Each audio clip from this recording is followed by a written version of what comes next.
पूरी दुनिया होने वाली है नष्ट, क्योंकि जिस तरह से कागज का इस्तेमाल धड़ल्ले से किया जा रहा है, इससे तो यही लगता है कि आने वाले दिनों में हमारी दुनिया खत्म हो जाएगी। आपको क्या लगता है दोस्तों? अगर सच हो तो वीडियो को लाइक करके कमेंट जरूर करना। तो दोस्तों जानते हैं कि फैक्ट्री में कागज किस प्रकार से बनाए जाते हैं। अधिकांश लोगों को लगता है कि कागज बनाने के लिए काफी चुनिंदा लकड़ियों का इस्तेमाल किया जाता है, जिसमें सॉफ्ट बोर्ड और हार्ड बोर्ड दो कैटेगरी से बनती है। जहां सॉफ्ट और अच्छे कागज के लिए सॉफ्ट बोर्ड जैसे पाइन लॉग और हेमलॉक की लकड़ियां का इस्तेमाल किया जाता है, वहीं हार्ड बोर्ड के लिए कॉक और बीच जैसे पेड़ों की लकड़ियों का इस्तेमाल किया जाता है। तो चलिए जानते हैं, वीडियो में आगे बढ़ते हैं और जानते हैं कि इन लकड़ियों से कागज बनाने तक की पूरी प्रक्रिया क्या है। तो आइए जानते हैं। जैसा मैंने पहले आपको बताया है कि कागज को बनाने के लिए वुड का सिलेक्शन, लकड़ी का सिलेक्शन बहुत जरूरी है। जी हाँ दोस्तों, जिस वुड में जितना अधिक फाइबर होता है वह उतना ही अधिक उपयोगी होता है। इसके बाद लकड़ियों को छोटे छोटे टुकड़ों में काटकर उनके ऊपर की छाल को यानी बर्क को रिमूव कर लिया जाता है। इसके बाद इन लकड़ियों के टुकड़ों की गुठली तैयार की जाती है, जो दो तरीके से की जाती है।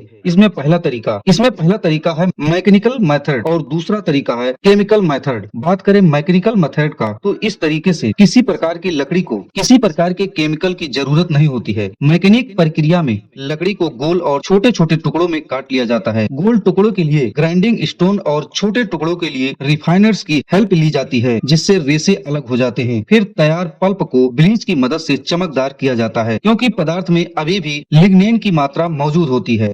लापन पूरी तरह से खत्म नहीं होता।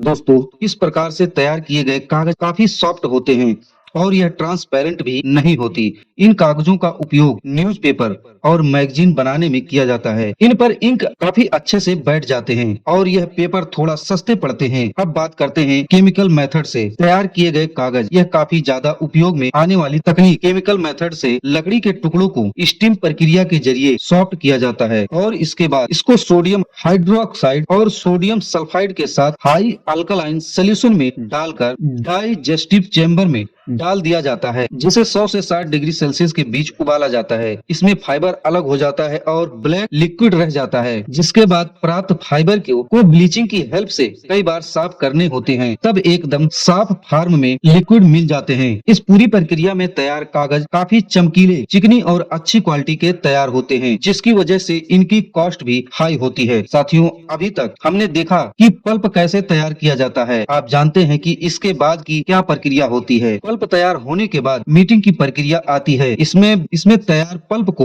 बॉन्डिंग और स्पेसिंग के लिए भेज दिया जाता है। इस प्रक्रिया में पल्प को मशीन के अंदर एक टब में रखा जाता है, जिसमें कई सारे केमिकल जैसे टाइटेनियम ऑक्साइड और चौक मिट्टी मिक्स मिलाकर हीटर की मदद से मिक्स किया जाता है। साथ ही इस प्रक्रिया में साइजिंग को भी इन्वॉल्व किया जाता है। साइजिंग एक ऐसी प्रक्रिया है जिसकी मदद से कागज इंक को कम सोखने का काम करता है। अब हमारे पास कागज का मटेरियल पूरी तरह से तैयार हो चुका है। इसमें सभी इम्प्योरिटी को दूर कर दिया गया है। तो अब बारी आती है फाइनल स्टेप की। कागज बनाने के लिए पल्प को एक ऑटोमेटिक मशीन में डाल दिया जाता है, जहां कई सारी छोटी छोटी मशीनों से होते हुए बड़ी मशीनों में कई इंटरनल प्रक्रिया से गुजरने के बाद एक पतली सी शीट तैयार होकर मशीन से बाहर आती है। इन शीट्स को मशीन की हेल्प से काटकर कई सारे कामों में इस्तेमाल किया जाता है। अब आपकी जानकारी को थोड़ा और बढ़ाते हुए, आमतौर पर सभी के घरों में हर तरह के पेपर का इस्तेमाल किया जाता है। अगर आपने ध्यान से देखा होगा तो सभी जगहों पर इस्तेमाल किए जाने वाले पेपर्स की क्वालिटी भी अलग अलग होती है, जिसमें कई पार्ट्स में डिवाइड किया जा